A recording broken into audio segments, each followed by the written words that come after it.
ನಮಸ್ಕಾರ. ಶ್ರೀ ಟಿವಿ ನ್ಯೂಸ್ಗೆ ಸ್ವಾಗತ. ಈ ದಿನದ ಹೆಡ್ಲೈನ್ಸ್.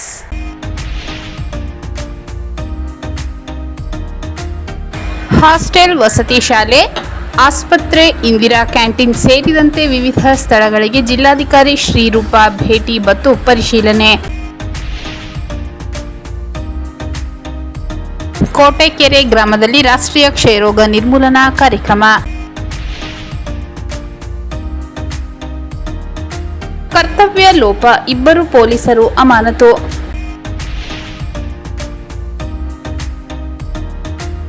ಜೂನ್ 15ರಂದು ಪ್ರೈಡ್ ಮೆರವಣಿಗೆ, ನಮ್ಮ ಅಸ್ತಿತ್ವದ ಸಂಜೆ ಕಾರ್ಯಕ್ರಮ.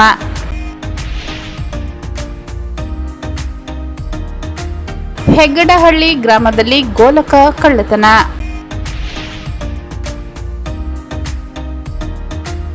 ಬಂಡೀಪುರದಲ್ಲಿ ಅಕ್ರಮ ಬೇಟೆಕೋರರ ಬಂಧನ.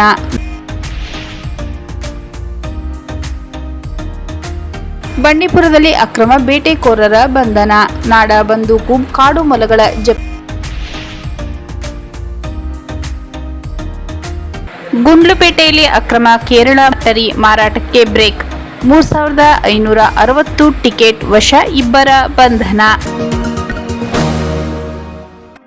ಹಾಸ್ಟೆಲ್, ವಸತಿ ಶಾಲೆ, ಆಸ್ಪತ್ರೆ, ಇಂದಿರಾ ಕ್ಯಾಂಟೀನ್ ಸೇರಿದಂತೆ ವಿವಿಧ ಸ್ಥಳಗಳಿಗೆ ಜಿಲ್ಲಾಧಿಕಾರಿ ಶ್ರೀರೂಪಾ ಭೇಟಿ ಮತ್ತು ಪರಿಶೀಲನೆ. ಜಿಲ್ಲಾಧಿಕಾರಿ ಶ್ರೀರೂಪಾ ಅವರು ಜಿಲ್ಲೆಯ ವಿವಿಧ ತಾಲೂಕುಗಳ ಹಾಸ್ಟೆಲ್, ವಸತಿ ಶಾಲೆ, ಆಸ್ಪತ್ರೆ, ಇಂದಿರಾ ಕ್ಯಾಂಟೀನ್ ಸೇರಿದಂತೆ ಇನ್ನಿತರ ಸ್ಥಳಗಳಿಗೆ ಅಧಿಕಾರಿಗಳೊಂದಿಗೆ ವ್ಯಾಪಕವಾಗಿ ಇಂದು ಭೇಟಿ ನೀಡಿ ಪರಿಶೀಲನೆ ನಡೆಸಿದರು.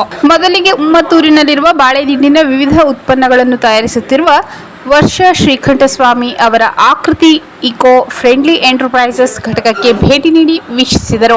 ಮಹಿಳೆಯರಿಂದ ತಯಾರಿಸಲ್ಪಡುವ ಕರಕುಶಲ ವಸ್ತುಗಳ ಮಾರಾಟ ಹಾಗೂ ಮಾರುಕಟ್ಟೆ ಉತ್ತೇಜನಕ್ಕೆ ಜಿಲ್ಲಾಡಳಿತ ಅನುಷ್ಠಾನಗೊಳಿಸುತ್ತಿರುವ ಚಾಮರಸಿ ಕಾರ್ಯಕ್ರಮದಡಿ ತರಬೇತಿ ನೀಡುವಂತೆ ಜಿಲ್ಲಾಧಿಕಾರಿ ಶ್ರೀರೂಪಾ ಅವರು ಪ್ರಸ್ತಾಪಿಸಿದರು.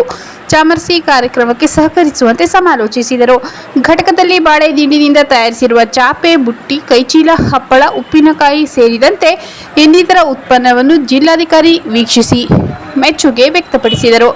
ಬಳಿಕ ಯಳಂದೂರು ಪಟ್ಟಣದ ಐತಿಹಾಸಿಕ ಬಳೆ ಮಂಟಪಕ್ಕೆ ಭೇಟಿ ನೀಡಿ ವೀಕ್ಷಿಸಿದರು. ಅಲ್ಲಿನ ನಿರ್ವಹಣೆ ಬಗ್ಗೆ ಮಾಹಿತಿ ಪಡೆದು ಇದೇ ವೇಳೆ ಸ್ಥಳೀಯರು ನೀಡಿದ ಸಲಹೆ ಸ್ವೀಕರಿಸಿ ಅಗತ್ಯ ಕ್ರಮ ವಹಿಸುವುದಾಗಿ ತಿಳಿಸಿದರು. ಇಂದಿರಾ ಕ್ಯಾಂಟೀನ್ಗೆ ತೆರಳಿ ಪರಿಶೀಲಿಸಿದರು. ಗ್ರಾಹಕರ ಸಂಖ್ಯೆಗೆ ಅನುಗುಣವಾಗಿ ಆಹಾರ ತಯಾರಿಸಿ ಪೂರೈಸಲಾಗುತ್ತಿಲ್ಲ ಎಂಬ ದೂರು ಬಂದಿದೆ. ಇನ್ನು ಮುಂದೆ ಇಂತಹ ಸಮಸ್ಯೆ ಕೇಳಿ ಬರಬಾರದು. ಗ್ರಾಹಕರ ಬೇಡಿಕೆಗೆ ಅನುಗುಣವಾಗಿ ಇಂದಿರಾ ಕ್ಯಾಂಟೀನ್ ಕಾರ್ಯನಿರ್ವಹಿಸಬೇಕು. ಗುಣಮಟ್ಟ, ಶುಚಿತ್ವ ಕಾಪಾಡಿಕೊಳ್ಳಬೇಕೆಂದು ಜಿಲ್ಲಾಧಿಕಾರಿಗಳು ನಿರ್ದೇಶನ ನೀಡಿದರು. ಯಳಂದೂರು ಪಟ್ಟಣದಲ್ಲಿ ನಿರ್ಮಾಣ ಹಂತದಲ್ಲಿರುವ ಸಮಾಜ ಕಲ್ಯಾಣ ಇಲಾಖೆ ಬಾಲಕರ ಹಾಗೂ ಬಾಲಕಿಯರ ಮೆಟ್ರಿಕ್ ಪೂರ್ವ ವಿದ್ಯಾರ್ಥಿ ನಿಲಯ ಕಟ್ಟಡ ಕಾಮಗಾರಿ ವೀಕ್ಷಿಸಿದರು. ವಿಳಂಬ ಮಾಡದೆ ಕಾಮಗಾರಿಯನ್ನು ತ್ವರಿತವಾಗಿ ಪೂರ್ಣಗೊಳಿಸಿ ವಿದ್ಯಾರ್ಥಿಗಳ ವಾಸ್ತವ್ಯಕ್ಕೆ ಅನುಕೂಲ ಮಾಡಿಕೊಡುವಂತೆ ಜಿಲ್ಲಾಧಿಕಾರಿಗಳು ಸೂಚನೆ ನೀಡಿದರು.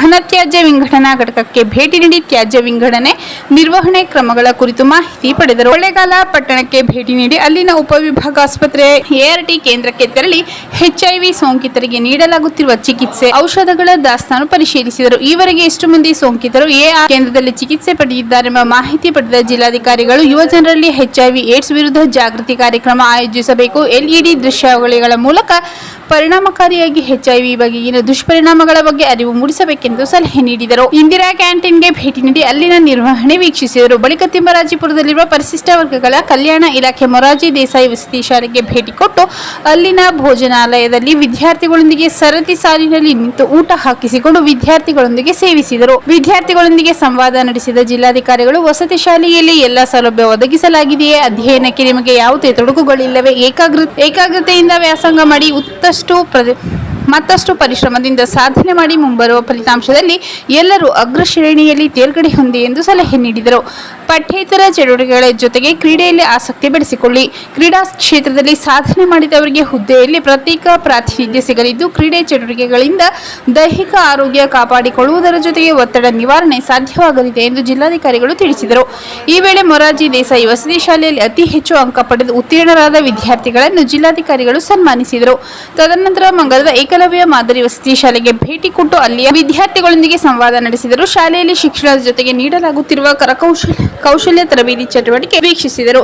ತಹಸೀಲ್ದಾರ್ ಗಿರಿಜಾ ಬಸವರಾಜ್, ಚೈತ್ರ, ಸಮಾಜ ಕಲ್ಯಾಣ ಇಲಾಖೆ ಉಪನಿರ್ದೇಶಕರಾದ ಮುನಿರಾಜ್, ಜಿಲ್ಲಾ ಪರಿಶಿಷ್ಟ ವರ್ಗಗಳ ಕಲ್ಯಾಣಾಧಿಕಾರಿ ಎಚ್.ಎಸ್. ಬಿಂದ್ಯಾ, ಜಿಲ್ಲಾ ಹಿಂದುಳಿದ ವರ್ಗಗಳ ಕಲ್ಯಾಣಾಧಿಕಾರಿ ವಿಶ್ವನಾಥ್, ಪಂಚಾಯತ್ ರಾಜ್ ಇಂಜಿನಿಯರಿಂಗ್ ವಿಭಾಗದ ಕಾರ್ಯಪಾಲಕ ಇಂಜಿನಿಯರ್ ರಮೇಶ್ ಕುಮಾರ್, ಜಿಲ್ಲಾ ನಗರಾಭಿವೃದ್ಧಿ ಕೋಶದ ಯೋಜನಾ ನಿರ್ದೇಶಕರಾದ ವೆಂಕಟೇಶ್, ಪಟ್ಟಣ ಪಂಚಾಯಿತಿ ಮುಖ್ಯಾಧಿಕಾರಿ ಮಹೇಶ್, ಕೊಳ್ಳೇಗಾಲ ತಾಲೂಕು ಆಸ್ಪತ್ರೆ ವೈದ್ಯಾಧಿಕಾರಿ ಡಾಕ್ಟರ್ ಕೆ.ಎಲ್. ಲೋಕೇಶ್ವರಿ ಸೇರಿದಂತೆ ಇತರ ಅಧಿಕಾರಿಗಳು ಭೇಟಿಯ ವೇಳೆ ಹಾಜರಿದ್ದರು. ಕೋಟೆಕೆರೆ ಗ್ರಾಮದಲ್ಲಿ ರಾಷ್ಟ್ರೀಯ ಕ್ಷಯರೋಗ ನಿರ್ಮೂಲನಾ ಕಾರ್ಯಕ್ರಮ. ಕ್ಷಯರೋಗವನ್ನು ಸಂಪೂರ್ಣವಾಗಿ ನಿರ್ಮೂಲನೆ ಮಾಡಲು ಸಾರ್ವಜನಿಕರ ಸಹಕಾರ ಅತ್ಯಗತ್ಯ ಎಂದು ತಾಲೂಕು ಆರೋಗ್ಯ ಅಧಿಕಾರಿ ಡಾಕ್ಟರ್ ಅಲೀಂ ಪಾಷಾ ತಿಳಿಸಿದರು. ಗುಂಡ್ಲುಪೇಟೆ ತಾಲೂಕಿನ ಕೋಟೆಕೆರೆ ಸಮುದಾಯ ಆರೋಗ್ಯ ಕೇಂದ್ರದಲ್ಲಿ ರಾಷ್ಟ್ರೀಯ ಕ್ಷಯರೋಗ ನಿರ್ಮೂಲನಾ ಕಾರ್ಯಕ್ರಮದಡಿಯಲ್ಲಿ 100 ದಿನಗಳ ಟಿಬಿ ಅಭಿಯಾನ ನಡೆಯಿತು.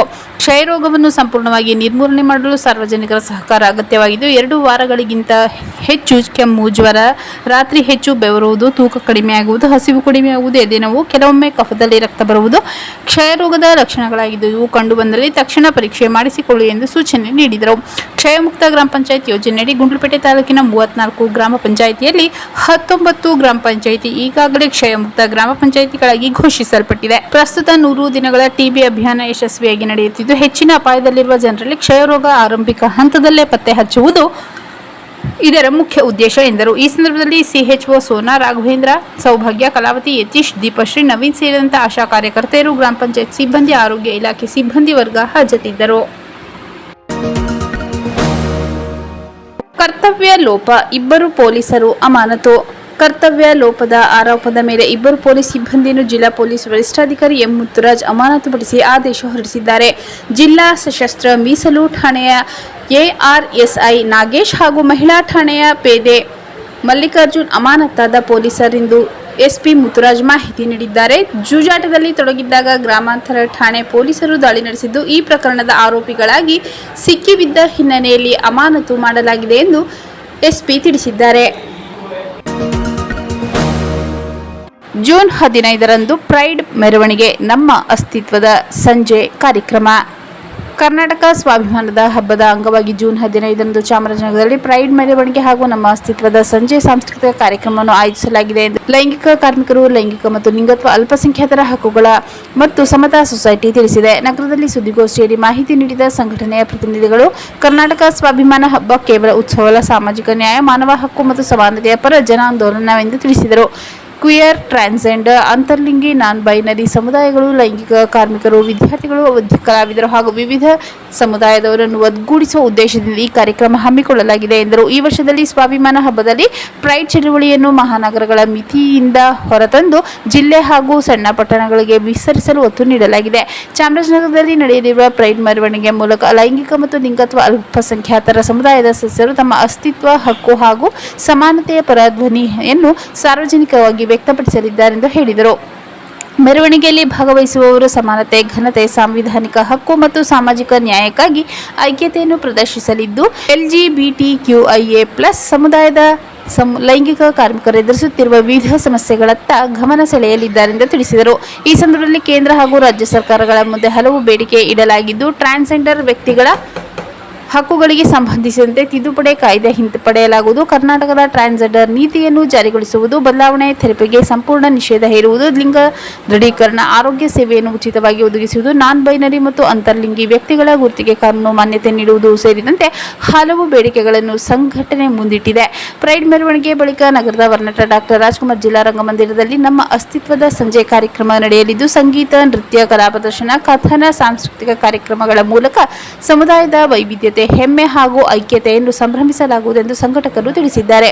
ಮಾಧ್ಯಮ ಪ್ರತಿನಿಧಿಗಳು, ವಿದ್ಯಾರ್ಥಿಗಳು, ನಾಗರಿಕ ಸಮಾಜ ಸಂಘಟನೆಗಳು, ಹೋರಾಟಗಾರರು ಹಾಗೂ ಸಾರ್ವಜನಿಕರು ಕಾರ್ಯಕ್ರಮದಲ್ಲಿ ಭಾಗವಹಿಸಿ ಬೆಂಬಲ ವ್ಯಕ್ತಪಡಿಸುವಂತೆ ಸಂಘಟನೆಗಳು ಮನವಿ ಮಾಡಿದೆ. ಹೆಗ್ಗಡಹಳ್ಳಿ ಗ್ರಾಮದಲ್ಲಿ ಗೋಲಕ ಕಳ್ಳತನ. ಗುಂಡ್ಲುಪೇಟೆ ತಾಲೂಕಿನ ಹೆಗ್ಗಡಹಳ್ಳಿ ಗ್ರಾಮದ ಶ್ರೀ ನಂಜುಂಡೇಶ್ವರ ದೇವಸ್ಥಾನದ ಬೀಗ ಒಡೆದು ಗರ್ಭಗುಡಿಗೆ ನುಗ್ಗಲು ಪ್ರಯತ್ನಿಸಿದ್ದ ಕಳ್ಳರು ಆವರಣದಲ್ಲಿಡಲಾಗಿದ್ದ ಒಂದು ಗೋಲಕವನ್ನು ದೋಚಿ ಪರಾರಿಯಾಗಿದ್ದಾರೆ. ಗ್ರಾಮದ ಹೊರವಲಯದಲ್ಲಿ ಗೋಲಕ ಬಿಸಾಕಿ ಹೋಗಿದ್ದಾರೆ. ಗ್ರಾಮದ ಮಧ್ಯಭಾಗದಲ್ಲಿರುವ ದೇವಸ್ಥಾನಕ್ಕೆ ಕನ್ನ ಹಾಕಿದ್ದಾರೆ. ಗುಂಡ್ಲುಪೇಟೆಯಲ್ಲಿ ಅಕ್ರಮ ಕೇರಳ ಮಟರಿ ಮಾರಾಟಕ್ಕೆ ಬ್ರೇಕ್. 3,560 ಟಿಕೆಟ್ ವಶ, ಇಬ್ಬರ ಬಂಧನ.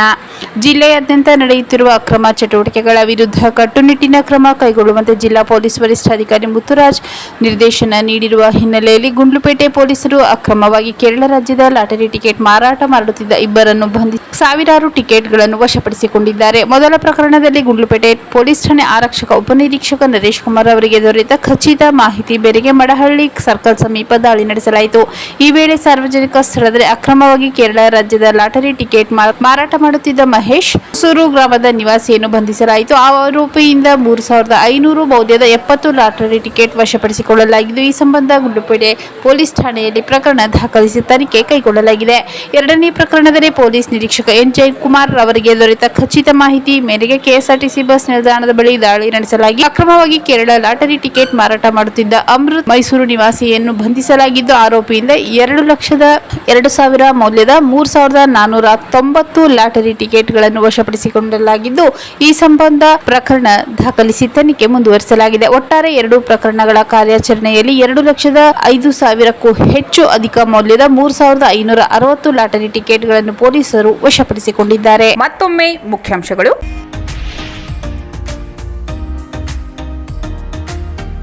ಹಾಸ್ಟೆಲ್, ವಸತಿ ಶಾಲೆ, ಆಸ್ಪತ್ರೆ, ಇಂದಿರಾ ಕ್ಯಾಂಟೀನ್ ಸೇರಿದಂತೆ ವಿವಿಧ ಸ್ಥಳಗಳಿಗೆ ಜಿಲ್ಲಾಧಿಕಾರಿ ಶ್ರೀರೂಪ ಭೇಟಿ ಮತ್ತು ಪರಿಶೀಲನೆ. ಕೋಟೆಕೆರೆ ಗ್ರಾಮದಲ್ಲಿ ರಾಷ್ಟ್ರೀಯ ಕ್ಷಯರೋಗ ನಿರ್ಮೂಲನಾ ಕಾರ್ಯಕ್ರಮ. ಕರ್ತವ್ಯ ಲೋಪ, ಇಬ್ಬರು ಪೊಲೀಸರು ಅಮಾನತು.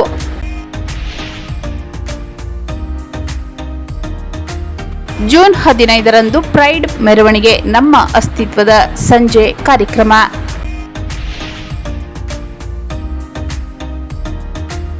ಹೆಗ್ಗಡಹಳ್ಳಿ ಗ್ರಾಮದಲ್ಲಿ ಗೋಲಕ ಕಳ್ಳತನ.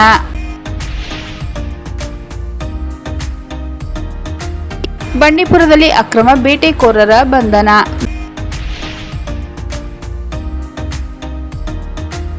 ಬಂಡೀಪುರದಲ್ಲಿ ಅಕ್ರಮ ಬೇಟೆಕೋರರ ಬಂಧನ. ನಾಡ ಬಂದೂಕು, ಕಾಡು ಮೊಲಗಳ ಜಪ್ತಿ. ಗುಂಡ್ಲುಪೇಟೆಯಲ್ಲಿ ಅಕ್ರಮ ಕೇರಳ ಲಾಟರಿ ಮಾರಾಟಕ್ಕೆ ಬ್ರೇಕ್.